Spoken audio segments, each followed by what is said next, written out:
Itu kopi saya dibeli sama penumpang tersebut, itu nggak ada orangnya makanya. Tapi gelas kopi saya masih di situ, masih di meja.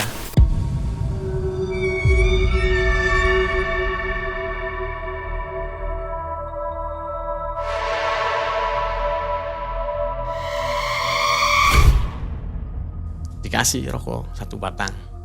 Sekalian minta koreknya, Mang, itu. Dikasih korek. Nah, terus dinyalain kan ngerokok lah. Orang minta rokok ya dikasih. Nah, ini nengok sebentar. Pas nengok lagi, ternyata orangnya nggak ada, tapi rokoknya ada, Mang. Rokoknya tuh melayang. Itu kan ketakutan kan, sampai lari. Itu yang sering kejadian di pojok. Kepala buntung gitu. Sampai 3 kali bangunin, terus bangun kasih minum sama saya, Mang. Kasih minum dulu. Dia minum dia duduk termenung. Nah, dia cerita di mimpinya dia itu, Mang. Jadi ada orang itu laki-laki ya, kepalanya nggak ada, Mang. Saya kan tanya-tanya ada apa gitu, dengar informasi dari pihak kereta api Empu Jaya yang barusan saya tumpangi itu kecelakaan di stasiun, tepatnya di Kejaksan, bertabrakan dengan lokomotif Cirebon Express.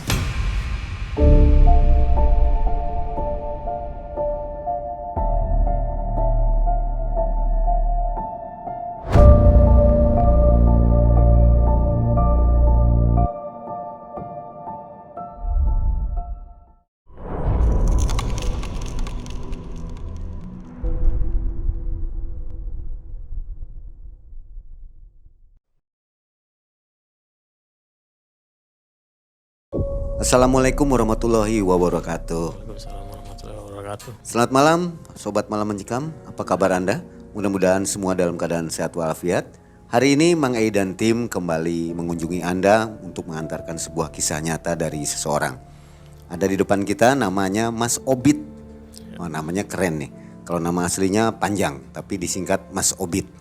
Hari ini Mas Obit akan berkisah pengalamannya di tahun 2001 sampai 2014 ya. Di mana Mas Obit waktu itu menjadi pedagang asongan di stasiun kereta. Mas Obit ini banyak memiliki kisah nyata, di mana Mas Obit selalu masuk kepada dunia gaib, cerita-cerita atau kisah-kisah di luar nalar. Ada beberapa kisah yang akan dituturkan. Kita kenalan dulu ke Mas Obit nih. Apa kabar Mas Obit? Alhamdulillah baik, Mang. Aduh, terima kasih nih ya sudah mau berkisah di Malam Mencekam. Ini tahun 2001 sampai 2014 ya? Ya, 2001 sampai 2014. Waktu Mas Obit jadi Pedagang asongan di stasiun kereta api, tepatnya Perujakan. perujakan di mana tuh? Di Cirebon Perujakan. Di Cirebon ya? Ya, Nah, itu kejadiannya mengerikan semua, apa nggak takut pada waktu itu? ya sebetulnya sih ada rasa takut sih, cuman namanya kita nyari nafkah ya. Jadi mau tidak mau ya pasti dagangnya malam, berbenturan pasti dengan hal-hal gaib, pasti ada. Sudah menikah waktu itu? Waktu itu belum, waktu kejadian 2001 itu belum. Menikah tuh 2006. 2006 ya? Ya, Oke, 2006. baik. Tahan dulu, nanti Mas Obit kisahkan kepada kita ya. Ini pasti serem, jangan skip videonya sobat. Ya. Sebelum mulai Mas Obit harus kita kasih kaos dulu atau t-shirt dari Malam Mencekam. Ya. Supaya ceritanya lancar. Ini nanti dipakai Mas Obit ya. Ya. Suka nggak nih? Suka. Bagus. Kalau nggak suka kembaliin aja. Suka ya? Suka. Oke, Mas Obit, ini tanda bahwa Mas Obit sudah berkisah di Malam Mencekam. Selain ini ada juga hadiah-hadiah lainnya nanti. Mas Obit, profesi sekarang apa? Sekarang dagang, sales. Sales. Iya. Apa itu? Produk apa? Produk aksesoris. Aksesoris. Mobil, motor atau apa? Motoris. Oh, luar biasa ya. Jadi udah nggak pedagang asongan lagi? Udah enggak. Kan 2014 itu sudah Pensiun ya? ditertibkan sih, jadi nggak boleh dagang lagi. Oke, baik. Iya. Saatnya kita dengarkan kisah dari Mas Obit. Silakan.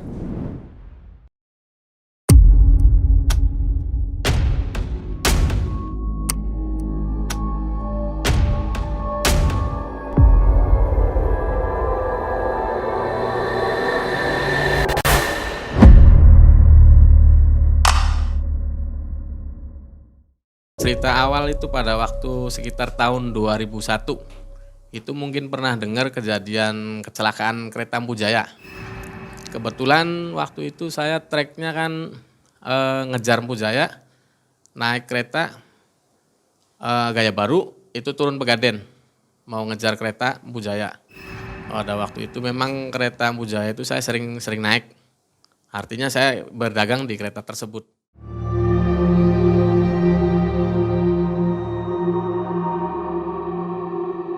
Nah, untuk mengejar ke Pegaden, karena saya treknya di Cirebon, saya harus ke Pegaden dulu, naik kereta Gaya Baru yang sore, masuk stasiun Pegaden jam 2 malam. Jadi itu kan dari arah Jakarta. Setelah kereta datang, saya naik kereta Ampu Jaya. Nah, saya jualan, biasa jualan. Suasana ya normal sih. Normal. Itu kan dulu kereta dulu rangkaian itu sampai 10, kadang sampai 12 gerbong. 12 rangkaian. Nah, itu saya dari mulai gerbong tengah ke belakang. Terus itu kereta posisi jalan saya ikut ya. Sampai mau masuk Jatibarang, berarti antara Haur Gelis ya. Itu saya masuk ke gerbong 321. Di situ saya mulai merasa ada keanehan. Keanehan artinya setelah saya jualan saya kan capek. Saya duduk di bordes. Bordes itu antara sambungan kereta. Duduk pinggiran situ. Nah, saya melihat itu makanya ada dari gerbong ujung depan. Itu ada perempuan jalan. Tapi mondar-mandir dia, balik lagi gerbong 1, 2. Bentuknya manusia. Bajunya putih cuman beda. Tapi dia itu kayak baca tahlil gitulah. Baca-baca gitu ya. Tapi ya saya juga kurang tahu. Apakah cuman saya yang lihat, apa yang lain yang lihat, saya kurang tahu. Karena memang saya lihat. Nah, setelah itu perasaan saya udah mulai nggak enak lah. Nggak enak. Cuman akhirnya harusnya kan saya turun Cirebon Perujakan. Karena kereta Ampu Jaya kan transitnya nggak di Kejaksan, transitnya di Perujakan. Sebelum lepas Haur Gelis saya turun di stasiun Jatibarang, karena berhenti di stasiun Jatibarang, turun. Saya nunggu pagi, nunggu kereta belakangnya. Di belakangan masih ada kereta lagi ekonomi. Nah, setelah itu saya istirahat di stasiun Jatibarang. Setelah istirahat, saya pulang. Ternyata itu kereta yang dari arah Jakarta mau ke arah Cirebon itu nggak bisa masuk, numpuk, antri gitu.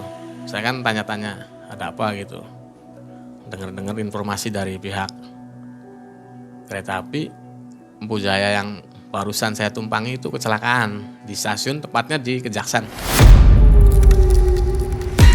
bertabrakan dengan lokomotif Cirebon Express. Nah, akhirnya saya kan nggak bisa pulang naik kereta lagi, makanya akhirnya saya pulang naik jalur darat, naik bus. Karena macet kereta nggak bisa lewat, karena mungkin evakuasi. Karena Cirebon kan pertemuan antara jalur selatan dan utara. Kalau di Cirebonnya ketutup, otomatis yang dari sana nggak bisa lewat. Dari Jakarta mau ke Jawa juga nggak bisa lewat. Mampet ya, numpuk. Tiap stasiun pasti ada kereta berhenti. Akhirnya saya pulang pakai mobil dengan teman-teman.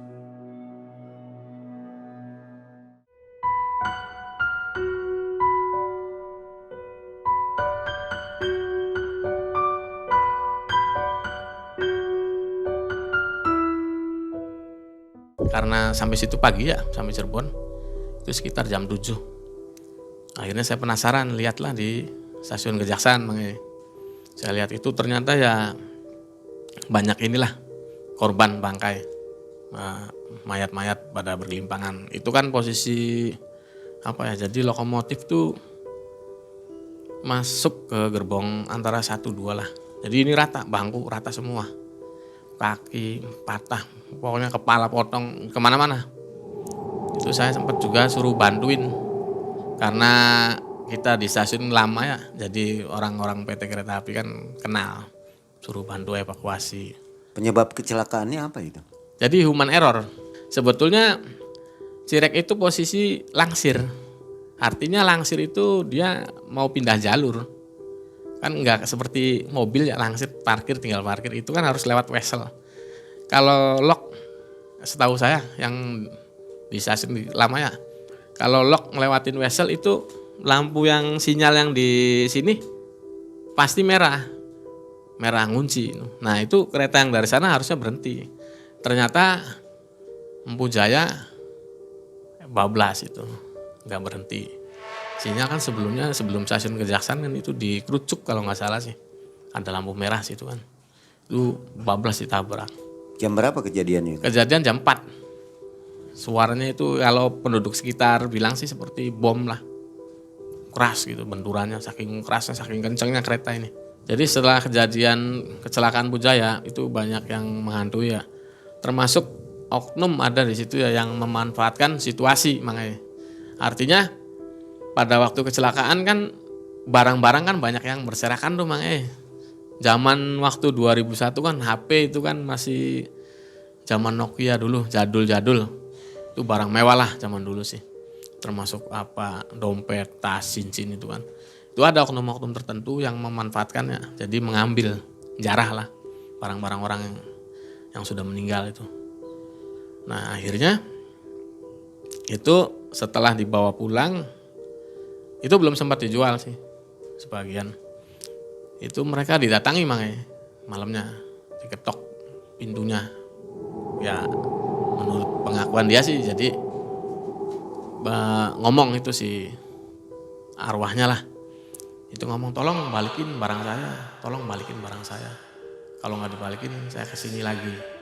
Karena diganggu nggak tahan makanya. Tahan akhirnya ya itu diserahin ke pihak kereta api. Jadi takutan lah, tapi dia nggak cerita itu barang dari situ-situ enggak. Cuman diserahin, bilangnya nemu lah gitu. Selesai kan. Ya setelah itu nggak ada sih, nggak didatangin lagi. Banyak itu yang ngambil pada waktu itu karena posisi rame makanya waktu itu ya mungkin ratusan orang lah yang nontonnya. Saya pada waktu itu ya ikut evakuasi cuman nggak full karena saya nggak tahan sih makanya baunya itu amis. Satu stasiun tuh anjir lah, amis darah sih. Darah di mana-mana ya? Ya terutama di gerbong-gerbong lah. Banyaknya tergencet. Gencet, ya ada yang putus, ada yang tolong minta air gitu kan. Ini kejepit posisi tuh, kasih air meninggal, nggak lama gitu. Ya mungkin rata-rata kalau orang sekarat sih haus sih makanya. Itu ada yang ngasih air, terus langsung meninggal, gitu. Jadi yang paling parah ya gerbong 1, gerbong 2 sampai 3 itu, yang paling parah karena berdekatan dengan lok sih. Selesai berapa hari kemudian itu saya kan kadang ke Purjakan, namanya kita di Cirebonnya. Kadang kalau mau rame nyari dagangan ke stasiun Kejaksaan gitu. Nah itu ada sih kejadian-kejadian mistis tuh dari rekan-rekan terutama ya. Jadi ada orang minta itu tuh bang rokok. Ya pedagang ngasongan rokok tuh. Dikasih rokok 1 batang. Sekalian minta koreknya mang itu. Dikasih korek. Nah terus dinyalain kan ngerokok lah. Orang minta rokok ya dikasih. Nah ini nengok sebentar. Pas nengok lagi. Ternyata orangnya nggak ada tapi rokoknya ada makanya. Rokoknya tuh melayang. Itu kan ketakutan kan sampai lari. Itu yang sering kejadian di pojok. Di dekat depo lokomotif. Karena memang posisi tabrakan di situ. Sekitar situ. Yang banyak korbannya tuh. Itu sekitar 1 minggu lah, 1 minggu. Nah terus pernah lagi tukang beca yang suka mangkal di depan stasiun kan dulu kan belum ada ojol atau Grab atau apa belum ada. Jadi beca yang paling banyak tuh beca atau enggak ojek ini, ojek biasa. Itu ada penumpang perempuan naik dari stasiun Kejaksaan itu. Naik beca terus turun itu di Jamblang Nur tuh makanya. Jamblang Nur itu kan dulunya kan rumah kosong sebelum dibeli sama Jamblang Nur. Nah perempuan itu tuh turunnya di situ, terus masuk ke rumah itu. Si tukang beca itu nungguin, lama ya ada sejam lebih lah. Akhirnya kan ada orang sekitar situ negor, "Mang, nungguin siapa?" gitu. "Ini tadi bawa penumpang dari stasiun Kejaksan masuk rumah ini, tapi belum bayar katanya. Belum keluar-keluar lagi." Akhirnya dikasih tahu sama ya warga situ ya, "Mang, itu tuh rumah kosong. Jadi nggak mungkin ada orang yang masuk situ. Nah, kalau nggak percaya sok lihat aja gemboknya." Memang karena rumah itu kan ada pagarnya Mang, jadi digembok itu. Memang iya digembok, jadi nggak ada. Akhirnya pulang lagi lah tukang beca itu. Menurut ini sih jadi korban-korban yang waktu kecelakaan di Kejaksan itu mengantui, jadi nggak ke pedagang ya tukang beca yang dari area stasiun lah gitu.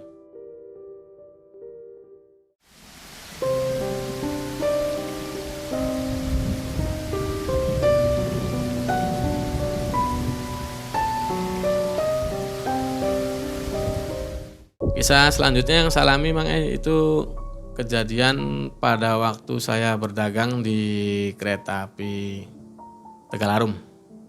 Tegalarum karena rute saya kan Cirebon Tegal. Cirebon Tegal balik lagi Cirebon sampai pagi itu kan. Itu pada waktu naik kereta api Tegalarum. Kalau kereta Tegalarum dari Cirebon udah trek ke Tegal itu penumpangnya makin sedikit Mang karena sudah dari Jakarta sih ya. Sudah sebagian pada turun. Jadi gerbong 1, 2, 3, 4 dari belakang itu kosong, pasti kosong. Nggak ada penumpang. Penumpang biasanya bergeser ke depan atau ke tengah. Karena nanti kalau turun pas di peron stasiun. Jadi bergeser semua. Nah, saya masih jualan, masih dagang. Waktu itu saya masih jualan kopi. Kejadiannya malam. Malam. Selalu jam malam. 8 selalu malam karena saya rutenya rute trek kereta malam terus. Karena sesuai dengan dagangan lah, kopi kan masuknya malam. Nah, jadi saya keliling, saya ke gerbong belakang. Biasanya suka ada sih penumpang yang nyempil tuh Mang 1, 2 yang pengen menyendiri lah. Biasanya kan saya tawarin kopi mau itu. Nah, itu saya susurin, ternyata kosong, nggak ada, balik lagi. Balik lagi baru gerbong kedua dari belakang itu saya ada yang manggil Mang "Bang, kopi" gitu. Saya kan balik lagi ke belakang lagi nyari sampai ke belakang bordes terakhir nggak ada orang, balik lagi sampai 2 kali tuh manggil "Mang, kopi", balik lagi nyari terus. Wah, ini sih nggak beres kata saya. Akhirnya ke depan saya tuh ke depan. Nah, teman saya yang jualan rokok selisip di gerbong tengah itu Mang dia ke belakang. Saya belum cerita itu, kereta masih posisi jalan. Nah, itu dia balik, yang tukang rokok tadi yang ke belakang balik lagi kan ke depan, makanya ketemu lagi. Duduk sih, setelah itu lah duduk aja lah, karena udah gak ada penumpang sedikit. Duduk di bangku gerbong tengah. Dia nanya tukang rokok tuh ke saya, "Tadi saya di belakang ada yang manggil-manggil, katanya rokok. Tapi orangnya gak ada," kata dia. Nah, terus saya kan ngomong lagi, barusan saya juga dipanggil 2 kali malah. Oh ya, berarti benar ya penumpang itulah hantu. Akhirnya saya ke depan, pindah ke gerbong ke satu dari di belakang lok. Satu duduk kereta tuh sebelum masuk stasiun Bulakamba tuh Mang ngelakson, sirene kenceng gitu tuh Mang. Itu biasanya kalau kereta ngelakson lama itu ada halang rintang atau apa yang lintas gitu, mengganggu lah. Kayak mau masuk jalan raya itu kan biasanya ngelakson, barangkali ada kendaraan yang kejebak kan, bisa diminggirin gitu. Nah, itu ngelakson di sawah itu, di kanan kiri sawah. Akhirnya kereta berhenti Mang sebelum stasiun Bulakamba, berhenti. Kru turun semua, masinis, kondektur sama pegawai yang lain turun. Stokernya, pembantu masinis turun, dia nyenter ke roda kereta sampai muter, terus sampai ke gerbong ke-1 di belakang lokomotif, sensor semua, terus sampai ada hampir kurang lebih setengah jam kontrol. Kolong-kolong juga semua di senter. Biasanya kalau kolong-kolong roda di senter itu biasanya ada yang ketabrak orang atau apalah. Nah, itu saya nanya ke masinis, Pak ada apa Pak? Gitu. Terus masinis bilang, tadi sebelum masuk Bulakamba itu saya lihat orang tiduran di tengah-tengah rel. Jadi orang tua, laki-laki menurut penglihatan dia. Tiduran di tengah rel, jadi makanya diklakson itu tuh. Jadi supaya minggir gitu, ternyata nggak minggir, akhirnya ditabraklah oleh kereta. Nah kalau kereta kan nggak bisa ngerem mendadak Mang ya, jadi radius berapa ratus meternya baru ngerem itu. Nah makanya berhenti itu ngontrol, ada enggak gitu. Ternyata darah tetes itu nggak ada makanya. Berarti itu yang tiduran di rel tuh bukan manusia. Akhirnya setelah laporan ke PPKA kan petugas perjalanan kereta api, kantor di situ ada itu ya, Bulakamba, laporan PPKA Bulakamba. Akhirnya nggak ada apa-apa, dicek kilometernya kan ada makanya. Saya perasaan nabrak di sana kilometer sekian, ternyata dicek memang nggak ada yang ketabrak. Berarti itu udah jelas hantu gitu. Nah ini berangkat lagi lah sampai stasiun Tegal. Kemudian saya mengalami lagi ya kereta itu ya jadi penumpangnya itu bukan penumpang sewajarnya makanya. Jadi bukan hanya saya dan teman-teman. Jadi waktu itu naik keretanya Tawang Jaya. Kereta Tawang Jaya kan dari Cirebon Perujakan masuk jam 12 malam makanya. Kadang telat jam 1 karena dulu kan masih agak semrawut. Kalau sekarang kan udah bagus kereta api, tepat waktu lah. Kebetulan kalau sudah menjelang jam 12 malam sebagian pedagang kan sudah pada pulang makanya. Jadi tinggal sedikit. Misalkan ada sekitar 30 orang itu paling sisanya separuh 15 atau 20 lah paling banyak. Itu naik Tawang Jaya. Itu di gerbong terakhir. Itu penumpang aneh gitu makanya. Aneh, jadi ekspresinya tuh nggak wajar lah. Saya sih positif thinking aja, mungkin namanya antara hantu sama orang biasa itu ya nggak kelihatan lah. Kita kan tujuannya dagang, saya nggak merhatiin itu orang atau bukannya. Dia beli, saya emang beli. Ya, beli kopi, bikin. Bagaimana wajahnya? Wajahnya pucat tanpa ekspresi lah, tanpa ekspresi. Jadi datar gitu makanya, datar. Beli. Terus teman saya lewat, pedagang tahu kan, beli. Saya ke depan, balik lagi. Namanya jualan di kereta kan bolak-balik makanya. Sampai sebelum tujuan ya belum berhenti gitu. Akhirnya pas balik lagi ke gerbong yang tadi saya itu kan bisa kehitung gerbong makanya. Dari depan 1, 2, 3 itu paling gerbong 8 misalnya terakhir, atau gerbong 10 lah paling banyak. Itu kopi saya dibeli sama penumpang tersebut. Itu satu rombongan sih ada 4 lah. 2 ya. Hadap-hadapan. Itu nggak ada orangnya makanya. Tapi gelas kopi saya masih di situ. Masih di meja.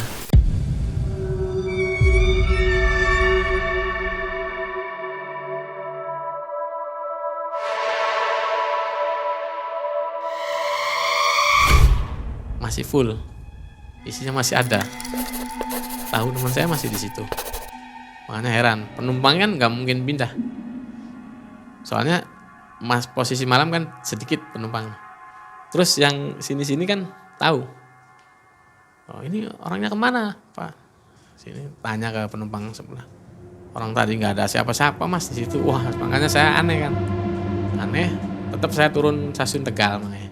Turun Tegal. Setelah saya biasalah ngitung duit emang itu ada satu yang aneh di antara duit saya yang lainnya tuh ada kain lusuh kucel aja, kain putih lah ya, mungkin ya asumsi saya sih duit yang dari penumpang yang itu. Nah terus saya tanya ke tukang tahu teman saya yang waktu itu dibeli juga, coba cek duitnya, barangkali mungkin perasaan saya aja kata saya Setelah cek sama. Tukang tahu juga ada kainnya. Kain kucel, sobek aja. Jadi bukan umumnya kan biasanya kan kalau hantu kan daun tapi itu sih kain. Jadi ya itulah. Nah, terus pengalaman selanjutnya waktu saya di stasiun. Waktu belum ini nunggu kereta emangnya. Biasanya kalau nunggu kereta kan kita kan duduk-duduk di peron. Di stasiun Perujakan itu kan bangunannya kan bangunan Belanda emangnya. Di situ ada toilet kanan kiri. Pasti setiap stasiun zaman dulu kan kanan kiri toilet. Pintu masuk portir ya. Portir kanan kiri toilet. Nah itu toilet segi lima. Segi lima berarti 1, 2, 3, 4. 4 ruangan itu. Sama pojoknya tempat wudhu. Nah ceritanya ada kereta yang masuk tapi saya nggak kereta yang ini, yang pertama. Kereta berantas, saya nggak ikut berantas. Masuk, ya itu kan hiruk pikuk makanya. Penumpang kan turun pada ke toilet. Karena berhenti di stasiun Perujakan tuh paling lama tuh sekitar 15 menit. Kereta 15 menit. Jadi penumpang turun pada ke WC. Rata-rata perempuan ke toilet atau ada yang nyari makanan ke bufet gitu. Nah, itu ada satu perempuan. Nah, pas posisi saya lagi duduk di depan toilet, di peronan lah. Itu masuk ke toilet. Masuk ke toilet, dia ke pojok. Yang WC pojok. Kan segi 5 bangunannya. Dia yang paling pojok milihnya. Nah, 15 menit kemudian ini takutnya penumpang ketinggalan jadi digedor. Mbak, keretanya mau ini. Mau jalan, mau berangkat. Mau nerusin perjalanan enggak atau turun sini? Enggak ada sautan, tapi suara air jelas. Akhirnya kan heboh makanya. Setelah keretanya udah lewat sih, udah jalan keretanya. Tapi itu digedor belum dibuka-buka. Pikirannya kan khawatirnya pingsan atau gimana ya Mang. Namanya perempuannya takut ada apa-apa gitu. Akhirnya rundingan kan, rembukan. Nah, ngobrol ke saya gimana ya? Ya udah dobrak aja katanya. Dobrak. Ya saya nggak punya wewenang karena yang dobrak kan yang jaga WC. Akhirnya yang jaga. Pak Praga namanya. Akhirnya didobrak yang pojok pintunya. Setelah didobrak, dibuka, nggak ada orangnya Mang sama sekali. Itu kering. Tapi jelas air itu disiram. Biur gitunya kayak orang bersih-bersih aja. Itu udah berapa kali ya? Hampir 2 kali sih. Sama turun dari kereta masuk. Itu kejadian yang kedua. Selalu ke pojok.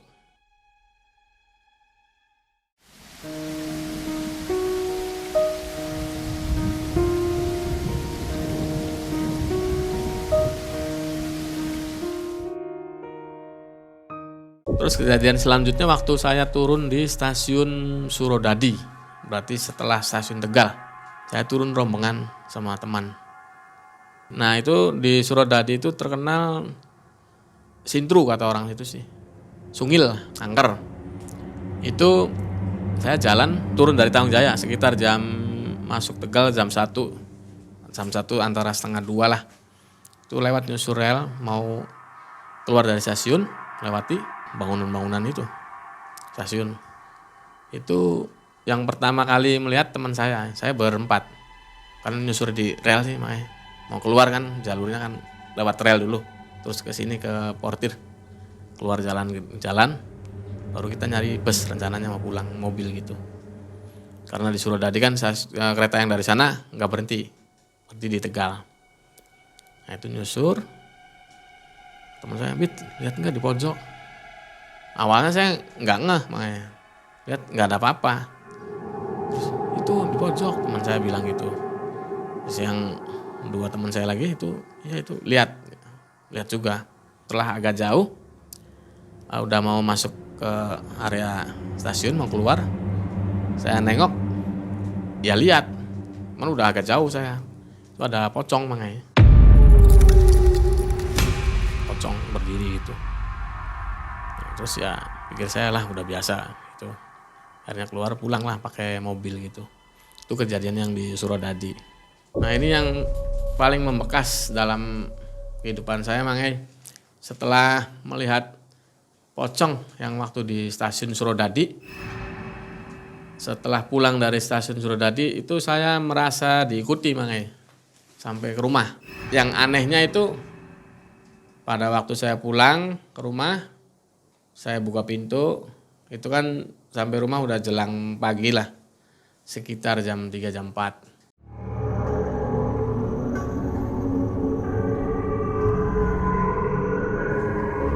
itu anak saya pasti itu nangis kalau lihat saya nangis.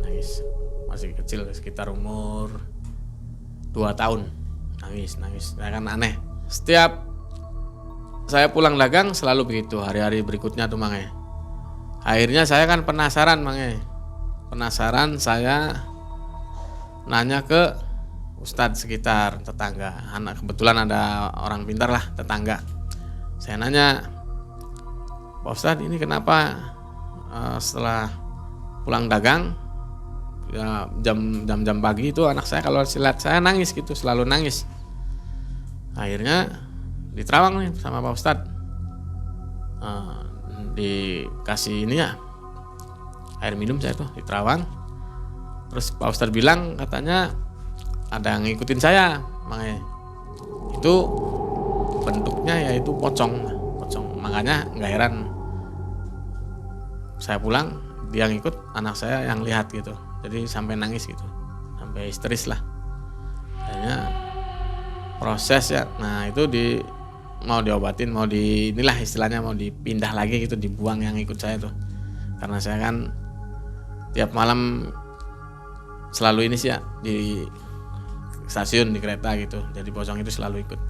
Ya memang pada waktu setelah kejadian di Suradadi itu saya merasa nih badan tuh suka lemas gitu, malas gitu, letih, terus jualan gak semangat. Udah gitu selalu sepi malah makanya. Orang bilang kalau jualan lihat hantu biasanya rame, itu malah sebaliknya bagi saya gitu. Setelah itu disarankan oleh Pak Ustadz, saya ke tempat yang waktu itu ini suruh bawa air dari Pak Ustadz.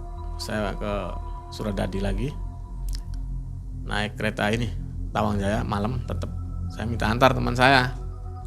Akhirnya nyampailah tempat itu. Akhirnya saya siram di tempat yang kata Pak Ustadz yang sekiranya waktu itu saya lihat pocong lah, saya siram di situ. Setelah itu pulang, alhamdulillah sih setelah itu nggak ada kejadian lagi. Nah itu saya pulang nih makanya dari stasiun Perujakan, pulang dagang lagi nih. Pada waktu itu sekitar jam 12-an lah, jam 12 malam.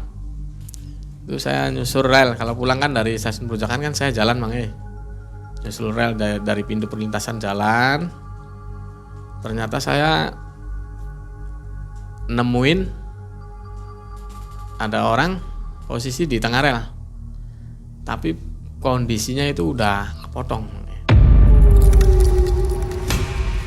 Nah antara kaget terus ya terkesima lah makanya, apa ini gitu kan. Saya masih bisa berpikir jernih, saya lihat dari dekat, ternyata bener orang itu makanya, orang ketabrak lah. Akhirnya saya laporan, kan di situ ada tukang pintu perlintasan makanya. Saya ngomong, Pak itu ada orang ketabrak, di mana di situ. Akhirnya kan rame itu dari pihak polisian datang apa. Nah udah gitu pikir saya orang gila lah gitu, atau orang ya ngelintas ketabrak atau apa. Setelah itu identifikasi kan ternyata itu teman saya tetangga gitu. Rame lah satu kampung itu malam-malam. Ya dievakuasi lah jenazah, dievakuasi. Nah saya lihat bibinya itu bibinya tuh, karena itu yang meninggal kan keponakan sih kesayangannya, itu ngambilin sisa dagingnya tuh dimasukin plastik, diambil.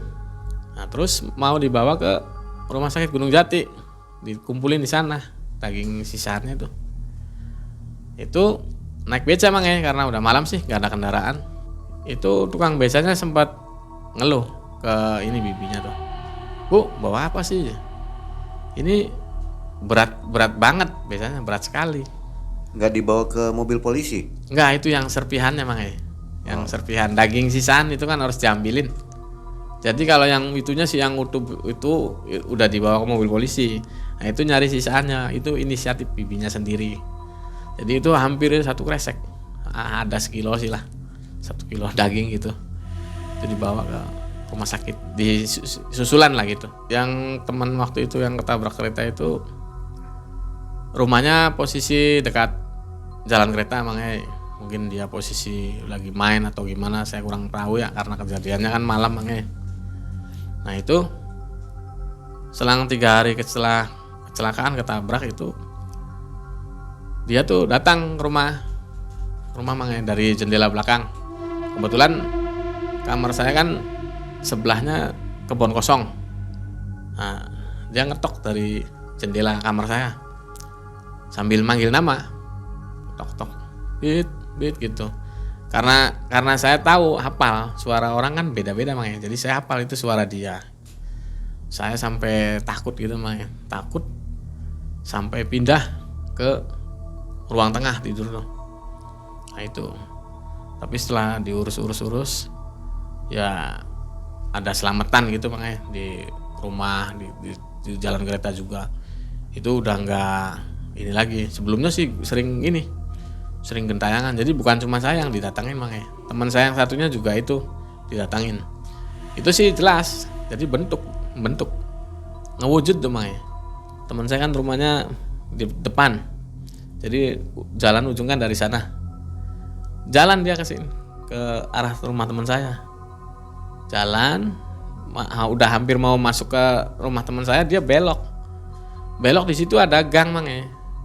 Nah gang tersebut itu buntu nggak ada jalan tembus. Nah teman saya itu belum sadar gitu bahwa si itu udah meninggal tuh makanya.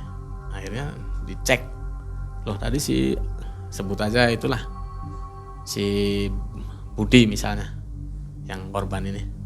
Tadi si Budi lihat ke sana tapi belok, itu kan buntu. Akhirnya disamperin, ternyata nggak ada makanya. Jadi sudah banyak yang didatengin selain itu. Akhirnya ya itu nggak acara diselamatin apa. Berapa hari kemudian ya masih suka nampak juga sih, sering ganggu kalau lewat itu kan jembatan posisi makanya. Jadi suka manggil tahu nama-nama orang kampung situ sih ya, tapi orangnya nggak ada. Kalau yang tahu sih suaranya apal itu pasti tahu itu orang yang itulah. Akhirnya diselamatin. Setelah 40 hari lebih itu sudah nggak mengganggu lagi, mungkin udah tenang gitu. Motivasi dia bunuh diri kenapa itu? Bunuh diri atau tabrakan ini sebenarnya? Itu menurut ini sih, soalnya saksinya nggak ada makanya, malam sih kejadiannya. Kalau dari hasil visum sih itu murni kecelakaan murni. Jadi murni kecelakaan itu ya mungkin unsur bunuh diri nggak tahu ya, kurang paham soalnya nggak ada saksi mata malam. Itu yang nabrak waktu itu kereta api Argo Bromo Anggrek. Itu kan kereta, kalau di kita kereta super cepat itu mah ya, Argo Bromo Anggrek. Jadi udah potong semua, habis. Jadi muka pun nggak dikenali, hancur aja. Ini hilang. Jadi sebagian jari-jari juga hilang, nggak ketemu. Itu yang ceceran aja waktu itu bibinya ngumpulin mah ya. Sampai hampir waktu 1 dia datang ke rumah menghantui itu bicara apa? Cuman manggil nama doang. Nggak ada pesan-pesan apa? Nggak ada pesan. Ya mimpi pun saya nggak pernah. Tapi hanya sekali itu dia ya? datang ya.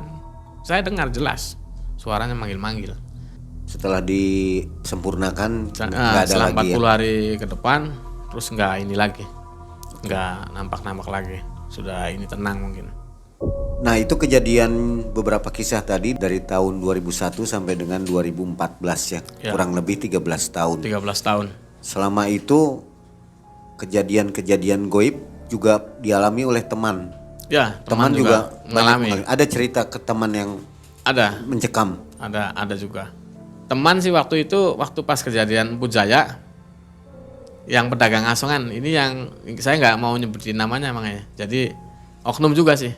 Ada juga oknum dari pedagang itu ya. Itu pada waktu kejadian Pujaya dia ngambil ini makanya jaket lepis.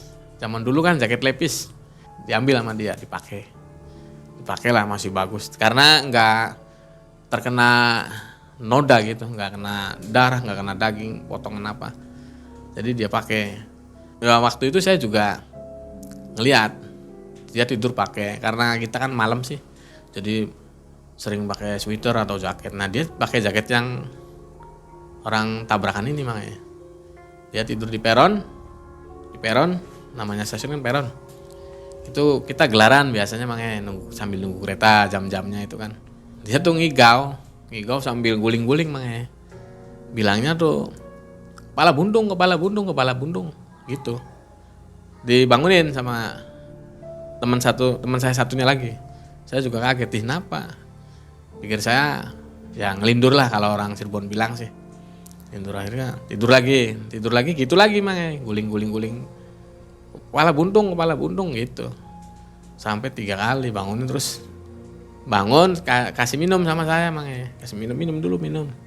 Dia minum dia duduk termenung. Kenapa? Saya nanya. Kok bisa ngelindur 3 kali ngomongnya kayak gitu. Nah dia cerita di mimpinya dia itu makanya. Jadi ada orang itu laki-laki ya, kepalanya nggak ada makanya. Jadi dia minta jaket yang dia pakai suruh balikin. Nah dia kan shock, dalam mimpinya dia shock karena kepalanya nggak ada. Akhirnya ya ngigau seperti itu. Akhirnya saya tanya, itu memangnya jaket dari mana? Dari Empu Jaya katanya. Wah ya pantas, udah balikin lagi aja ke sana ke Dipo di situ kan, di lokomotif. Akhirnya besoknya saya ke sana sama dia tuh, ditaruh lagi di situ si jaket tuh, ya geletak aja gitu. Nah setelah kejadian itu ya nggak ini lagi sih, nggak dihantui lagi. Emang dia ngambil dari korban kepala buntung? Kepalanya buntung nih? Kepalanya ya enggak, jadi posisinya sih ya namanya kecelakaan kan semrawut makanya. Jadi dia asal ngambil gitu. Nggak lihat ya kepalanya enggak, buntung atau enggak? Enggak lihat. Posisi kan banyak korban itu. Ya gerbong 1, 2, 3 kan udah rusak parah itu makanya. Sampai namanya sendal, sepatu itu tuh udah pada di luar makanya. Bisa keluar gerbong, aneh gitu kan. Terus jendela itu kan melesak itu makanya, gepeng gitu ya. Itu tangan itu ada di situ. Bordes ya, di bordes gepeng itu kan kejepit ya. Kaki potong sampai ke itu ada saluran pembuangan air. Itu ada juga pedagang asongan yang nemu kaki itu. Kaki dewasa segini. Nemunya itu udah 2 hari kemudian, jadi busuk ya? Iya, busuk, bau sih. Oke. Ada pelajaran dari kisah-kisah Mas Obit ini. Ya. Jadi sesuatu barang yang ditinggalkan oleh orang meninggal, Ya. itu jangan diambil. Diambil. Apalagi kalau kecelakaan bisa, ya. Ya, betul. Pasti akan mengakibatkan seperti tadi. Ya, seperti tadi. Dihantui. Bisa dihantui ya. Karena itu kan bukan hak kita gitu. Jangan coba-coba lah ya. Ya, walaupun itu orangnya sudah meninggal, karena itu bukan hak kita gitu.